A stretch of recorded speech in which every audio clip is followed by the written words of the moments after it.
Hello everybody and welcome back to another video. I'm SocietySucks and today I'm checking out the US Civil War by Mitsi Studio. Now I've already watched multiple videos on the US Civil War by Oversimplified and other channels, but let's see Mitsi's take on it. It's gonna be more funny rather than historically accurate, but it should still be pretty good.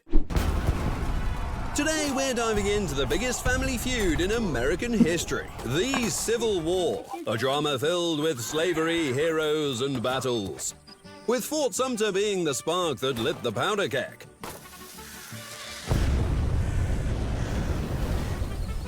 The South wanted to split, Lincoln said, "No way, Jose," and thus began 4 years of fighting that literally tore the country apart, but ultimately set it on a new path toward freedom and equality. This is the American Civil War in a nutshell, with bombs, ideals, and a whole lot of chaos. In 1861, the United States decided that a simple family drama was too boring. What? Slightly less racist white folks. What's the green? Indecisive people and dusty Indian cemetery. Yep, that's accurate. 1861, the United States decided that a simple family drama was too boring and went for a full breakup. Tensions over slavery were already sky high, especially since the South had a business model that practically ran on free labor, just like modern sports brands and phone manufacturers. Yup. That sort of thing. But the North had been eyeing Not the much South has changed. for a while, and something had to change. Abraham Lincoln took office and voiced the radical idea that people maybe shouldn't live in slavery. This was received in the South as if someone had just taken away their lollipop. South Carolina kicked off the succession and declared, "You know what? Fuck y'all, we're out." Other southern states thought, "Get bent, y'all. Piss off, y'all. Y'all can shove it. Jesus. Suck dead, y'all. Y'all kiss Y'all. my big old southern ass. Y'all can take your shit and go. Why Go do to they all hell, say- y'all. why do they all Y'all say go y'all? piss up a rope. Eat a bag of dicks, y'all, and screw you guys, y'all." And join the new Confederate States of Why not America, just screw y'all? with Jefferson Davis as their president. Then came Fort Sumter in April 1861. The Confederacy decided to throw the first punch by firing on the Union fort in Charleston, officially starting the war. The North, the Union, and the South, the Confederacy, were now officially in conflict, and both sides built large armies to prove their point. The North had more people, more railroads, and more factories, while the South relied more heavily on courage and some brilliant generals like Robert E. Lee. Lee, who had originally wanted to fight for the Union but felt compelled to defend his home state of Virginia. He opposed slavery from a philosophical perspective, whatever that is, yet he supported its legality and held hundreds of slaves. Wait, so what? Okay, so he's just a hypocrite. Meanwhile, the northern economy was proving its industrial might. The South was mostly dependent on agriculture and struggled to acquire war supplies, increasing their logistical pressure and reliance on overseas trade with countries like Great Britain. The first major battle took place at Bull Run. The Union had an unpleasant surprise here. Their soldiers thought the Southern Army would be easy to defeat, but they were quickly beaten themselves. This battle was a wake-up call for the Union, who realized that the war would be much harder than they had thought. There and followed much many bloodier bloody battles, such as Shiloh and Antietam. The Battle of Antietam in 1862, the bloodiest single-day battle in American history, showed the determination of both sides to keep fighting, even if it meant extreme sacrifices.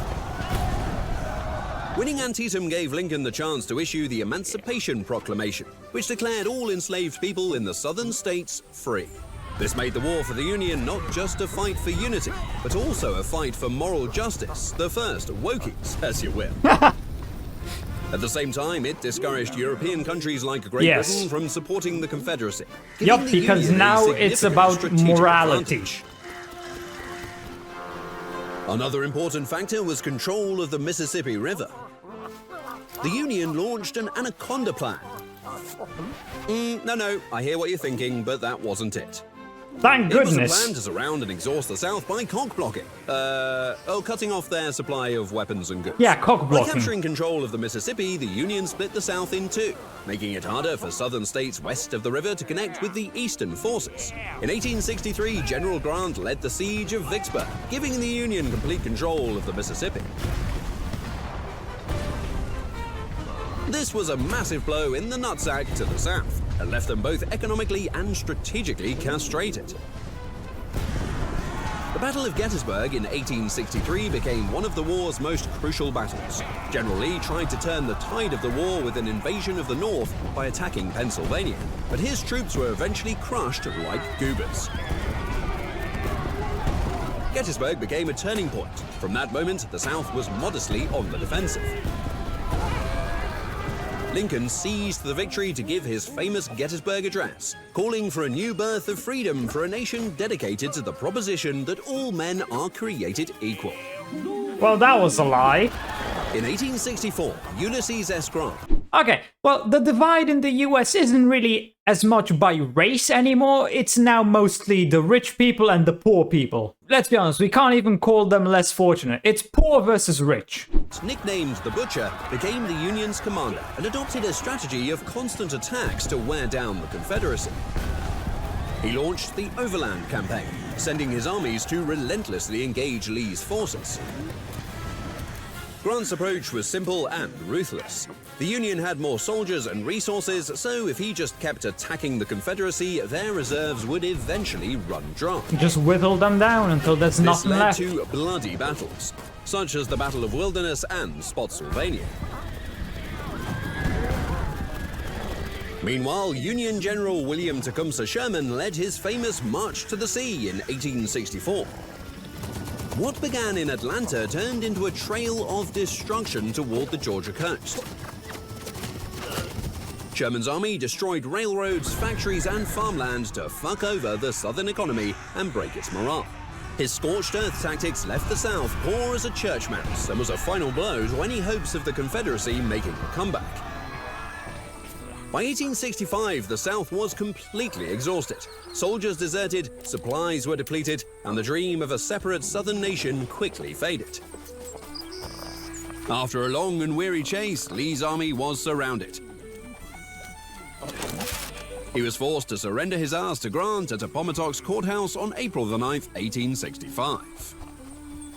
The surrender was modest and generous. Grant allowed Lee's soldiers to return home without punishment, probably because everyone was too exhausted to keep fighting.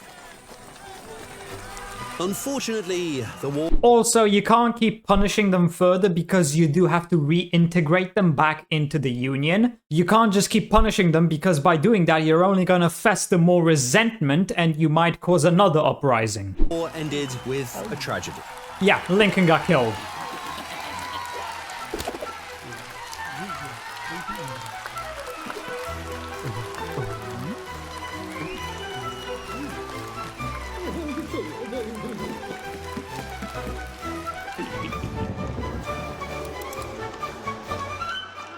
And bang!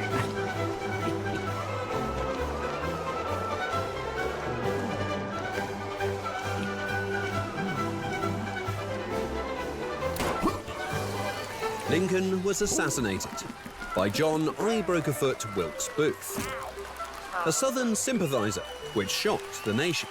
Lincoln's death made the process of Reconstruction even more difficult. See, this is what I still do not understand. How in the hell did he even sneak in there? Was Lincoln just not guarded by anybody? He was the president of the United States at the time. Shouldn't he have had some sort of protection?